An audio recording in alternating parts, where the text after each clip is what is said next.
A vacinação contra a Covid no Brasil vai chegando aos poucos a outros estados e o ritmo é lento se comparado com o avanço da doença. E há mais de 2 séculos, proteger a humanidade das epidemias das épocas era ainda mais complicado. Dificuldade em todas as fases, inclusive, das primeiras descobertas, a divulgação para a comunidade científica, das técnicas usadas ao transporte. Os 2 grandes centros de referência do nosso país hoje no desenvolvimento de vacinas nasceram nessas condições. De lá para cá, o Instituto Butantan e a Fiocruz são os responsáveis por dar proteção às pessoas desde os primeiros meses de vida.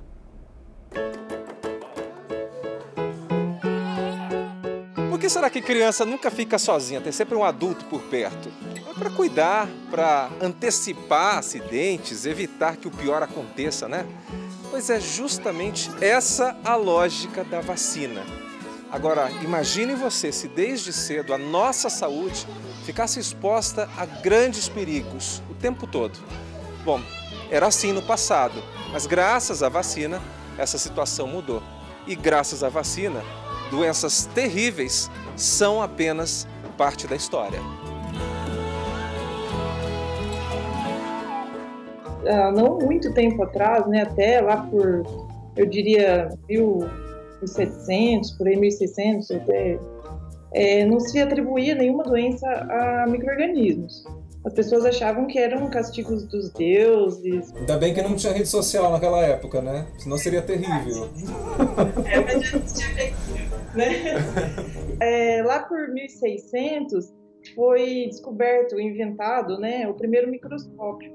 E daí esse pesquisador que desenvolveu, que inventou esse microscópio, ele começou a observar que tinha nos materiais, na saliva, ele raspou os dentes dele e olhou lá e viu que tinha seres vivos naquela visão que ele estava tendo ali no microscópio, né? E daí eles, assim, mais tarde, bem mais tarde, lá por 1800, né, começaram a atribuir que as doenças que a gente tinha não eram culpa dos deuses, né? Eram culpa desses organismos bem pequenininhos. O terror do século XIX era mesmo a varíola, doença infecciosa que provocava feridas com pus por todo o corpo, inclusive em mucosas. E foi justamente contra ela que surgiram as primeiras técnicas de imunização na Europa. O Edward Jenner começou a raspar as feridas das vacas para injetar nas pessoas. Então aí ele inventou a vacina. Não demorou para autoridades sanitárias do Brasil começarem a reproduzir a estranha novidade por aqui. Alguns médicos da época, né, dentre eles o Oswaldo Cruz, que é muito famoso, né, assim, aqui no Brasil, é um médico sanitarista, assim, eu acho que o mais famoso dessa época, né, porque ele conseguiu realmente erradicar aí algumas doenças. Então ele tinha esses contatos, né, com os pesquisadores lá da França, principalmente, né, da Inglaterra também, e ele começou a instituir a vacinação obrigatória aqui no Brasil.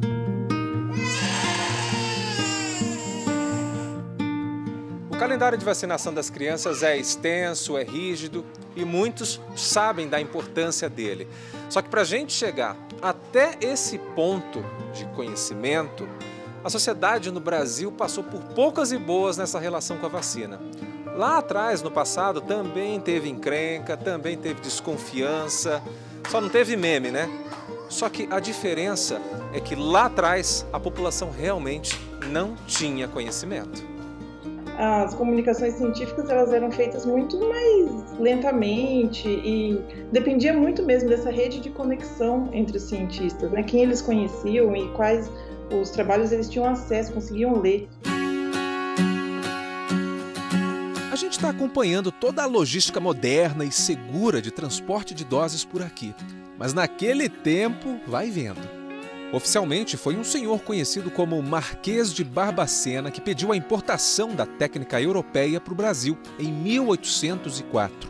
Segundo registros, um navio saiu de Portugal em direção à Bahia e nele um grupo de escravos foi infectado de propósito com varíola bovina, um tipo mais leve que era imunizante. Os escravos serviram de condutores do tal remédio preventivo durante 40 dias de navegação, até chegar aqui, onde a técnica continuou. A troca de informações entre os sanitaristas europeus e brasileiros levava meses. E foi aí que começou a nossa força em pesquisa de vacinas. Foi criado, lá por volta de 1900, o Biomanguinhos, né, que foi um instituto que foi criado lá no Rio de Janeiro para a produção de soros, que é até hoje a unidade da Fiocruz que produz várias vacinas para a população brasileira e inclusive vende para o exterior. E no ano seguinte, 1901, 1902, foi criado também o Instituto Serum Terápico de São Paulo, que depois ganhou o nome de Instituto Butantan. Enquanto o Rio de Janeiro era comandado pelo Fiocruz, aqui em São Paulo era comandado pelo Hospital Brasil, que é outra figura histórica do nosso país. Então o Butantan ele já remete, né, comemorou agora recentemente 120 anos, né, por conta da criação, né, dessa necessidade que tinha de produção, tanto de soro para peste bubônica quanto da vacina da varíola. Os microbiologistas da época, né, então eles começaram a postular, né, a criar essas leis de microbiologia de qualidade, de produção, de qualidade, de reprodução, né, porque não adianta você produzir um lote muito bem produzido e os demais não ter essa mesma qualidade.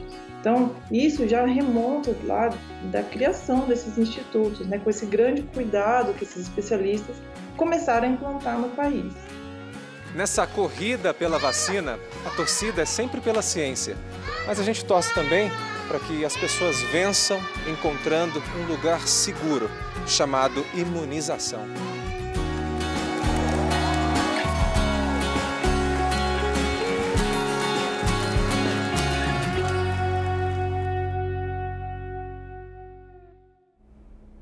Amanhã nós vamos mostrar que a chegada da vacina contra a varíola aqui no Brasil gerou discussões, notícias falsas e acabou em revolta armada.